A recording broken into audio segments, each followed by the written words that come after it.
2026 वर्ष हे आपल्याला काय देणार आहे हे आता आपण थोडक्यात पाहणार आहोत. सर्वप्रथम सर्वांना येणाऱ्या नवीन वर्षाबद्दल आपलं नवीन वर्ष हे गुढीपाडव्याला येत आहे, परंतु कॅलेंडरनुसार नवीन वर्ष हे उद्यापासून येत आहे आणि या वर्षामध्ये आपल्या जीवनातील दुःख, दारिद्र्य, संकट, परिश्रम किंवा आपल्यावरती असणाऱ्या कोणत्याही चुकीच्या गोष्टी दूर होऊन आपल्या जीवनामध्ये सकारात्मक किंवा आपल्या जीवनाचा विजय हो हीच स्वामीचरणी प्रार्थना. मी आज आपल्याला मुख्यतः 2026 आमच्या जीवनामध्ये कसं काम करणार आहे आणि 2026 आमच्या जीवनामध्ये आम्हाला कशा प्रकारे कुणाला फायदा होणार आहे आणि कुणाला नुकसान होणार आहे याबद्दल थोडीशी माहिती सांगणार. 2026 मध्ये आपण जर पाहिलं तर आता यामध्ये चंद्र आहे.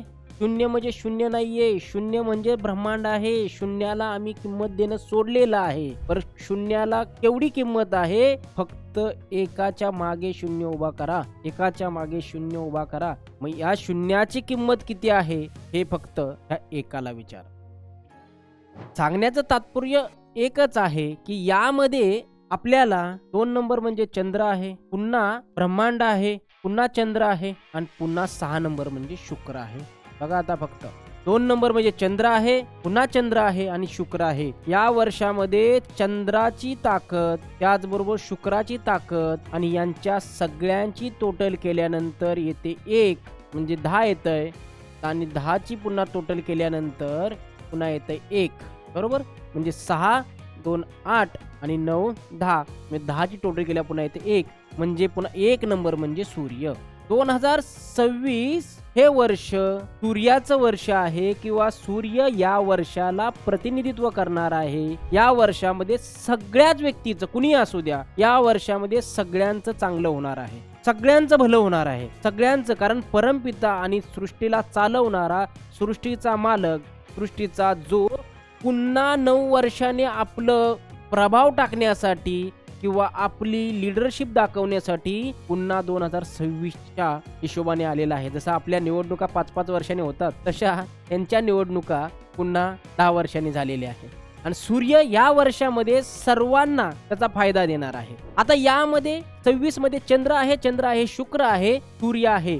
हे प्लॅनेट ज्यांचे मजबूत असतील, ज्यांच्या कुंडलीमध्ये म्हणजे ज्या घराची नॉर्थ वेस्ट म्हणजे वायव्य दिशा, तसेच साऊथ ईस्ट दिशा आणि पूर्व दिशा ज्या घराची चांगली आहे 100% 101% या घरातील व्यक्ती या वर्षी 2026 एकदम आनंदात आणि उत्तम जीवन घालवणार म्हणजे घालवणारच. त्याचबरोबर जर या घरातील यापैकी कोणतीही दिशा खराब असेल तर आपल्या जीवनातील या वर्षाचा आनंद आपल्याला कुठेतरी कमी मिळेल. त्यामुळे आपल्या घरातील या दिशा बॅलन्स करा आणि येणाऱ्या वर्षाचा आनंद घ्या. आणि येणारा सूर्य हा सूर्य दाता आहे, तो विधाता आहे आणि तो पुन्हा द्यायला आलाय. सगळ्यांनी तुम्हाला इथे चंद्रानं तुम्हाला इमोशनल दिलं, गुरुनं तुम्हाला नॉलेज दिलं, राहू जो आहे त्यानं तुम्हाला त्याचं दाखवलं 2020ला त्याचं त्यानं कर्तृत्व आपल्याला, त्यानंतर बुधानं त्याचं कर्तृत्व दाखवलं,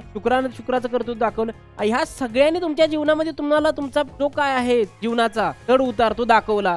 पण आता तो चढ उतार पुन्हा भरून काढण्यासाठी पुन्हा कोण येत आहे? सूर्य येत आहे. आणि हेच यासाठी आम्हाला आमच्या घरातील वायव्य, आग्नेय आणि पूर्व दिशा मजबूत ठेवणं गरजेचं आहे. धन्यवाद.